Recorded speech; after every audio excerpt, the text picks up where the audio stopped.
Principal, Monsieur le député de Chambly. Monsieur le Président, dans l'affaire des milieux humides à Laval, on a appris ces dernières semaines que plus de 40 de ces milieux humides ont été détruits depuis 8 ans et que les 2/3 des entrepreneurs en construction derrière cette destruction sont liés à la caisse électorale du Parti libéral. Ce matin, le journal La Presse nous apprend qu'il y a pire que ça.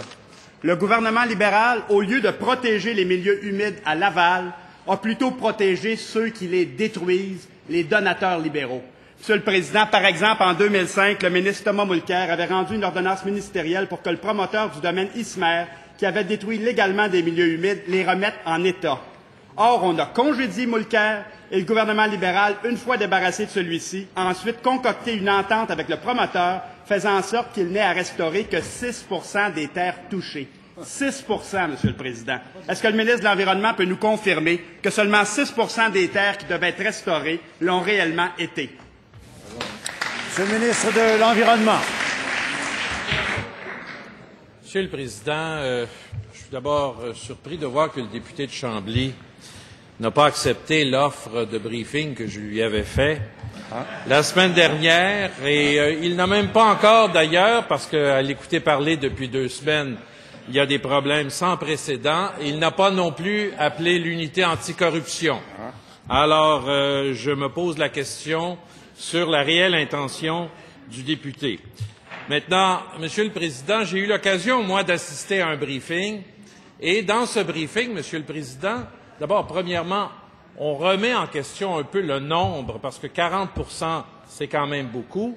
Mais en termes de superficie, j'ai les chiffres ici, c'est pas 40 en termes de superficie qui a été perdue. C'est 3 Monsieur le Président. 3 des milieux humides qui ont été perdus à Laval.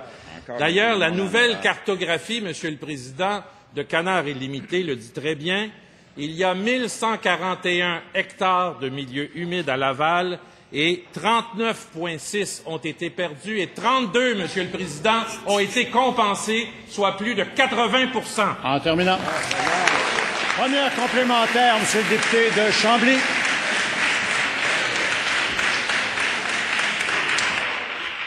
Monsieur le Président, cette affaire du domaine Ismer, dont le ministre n'a pas dit un seul mot dans sa réponse, est encore plus troublante quand on sait qui sont les entrepreneurs en cause dans ce dossier. Derrière la compagnie du promoteur Renaud Zeppili, on retrouve en effet comme premier actionnaire le groupe Petra, présidé par Giuseppe Borsalino, et plusieurs autres entreprises dont les dirigeants sont de très généreux donateurs à la Caisse libérale. Monsieur le Président, plus de 220 000 $ au fil des ans. Qu'est-ce qui a prévalu dans le dossier Ismer, l'intérêt public ou l'intérêt de ces généreux donateurs? Répondez à la question.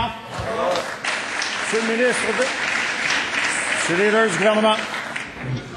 Oui, Monsieur le Président, l'article, c'est une réponse, c'est pas une question de règlement. Une réponse qui, puisqu'on parle de la question qui est posée, l'article 77 nous dit que les questions ne peuvent être fondées sur des suppositions. D'ailleurs, il y a des décisions rendues en 95 sur le sujet, Monsieur le Président. C'est pas la première fois que je me lève pour le signaler, surtout à l'égard des questions de notre collègue. Je crois qu'à ce stade-ci, peut-être que nous pourrions avoir quelques indications de la présidence sur une liste de suppositions dans un dossier qui relève beaucoup plus en ce moment, suite à la réponse qui a été donnée, plus du pétard mouillé que des milieux humides, Monsieur le Président. Deuxième complémentaire, Monsieur le député de Chambly.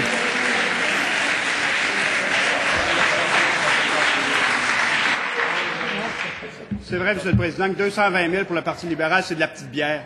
Monsieur le Président, je cite l'ancien ministre libéral Thomas Mulcair au sujet de cette entente. C'est, dit-il, proprement scandaleux. C'est pas des farces, Monsieur le Président. L'ancien ministre Mulcair, qui était au cœur de la famille libérale, trouve scandaleuse l'attitude du gouvernement libéral et du premier ministre en particulier dans le dossier du domaine Ismer. Qu'est-ce qui a primé dans ce dossier, Monsieur le ministre? L'intérêt public ou l'intérêt de ceux qui ont donné 220 000 $ à la Caisse libérale? Monsieur le ministre de l'Environnement. Monsieur le Président, vous savez, quand un ministre décide de poser une ordonnance, c'est un geste très grave, c'est un geste sérieux. Et quand on perd en cours l'ordonnance, Monsieur le Président, c'est extrêmement sérieux. C'est ce qui s'est passé dans ce dossier-là en 2008. On a perdu devant un juge une ordonnance qui était demandée. Et encore une fois, je tiens à rappeler aux députés que ce dont on parle actuellement, ce sont des milieux humides, Monsieur le Président, qui n'ont pas une énorme valeur écologique. Ça ne veut pas dire qu'il n'y a pas de problème, ça ne veut pas dire qu'il ne faut pas essayer de les protéger. Mais quand je vois ce que le député essaie de faire actuellement, ça s'appelle un party d'insinuation, Monsieur le Président.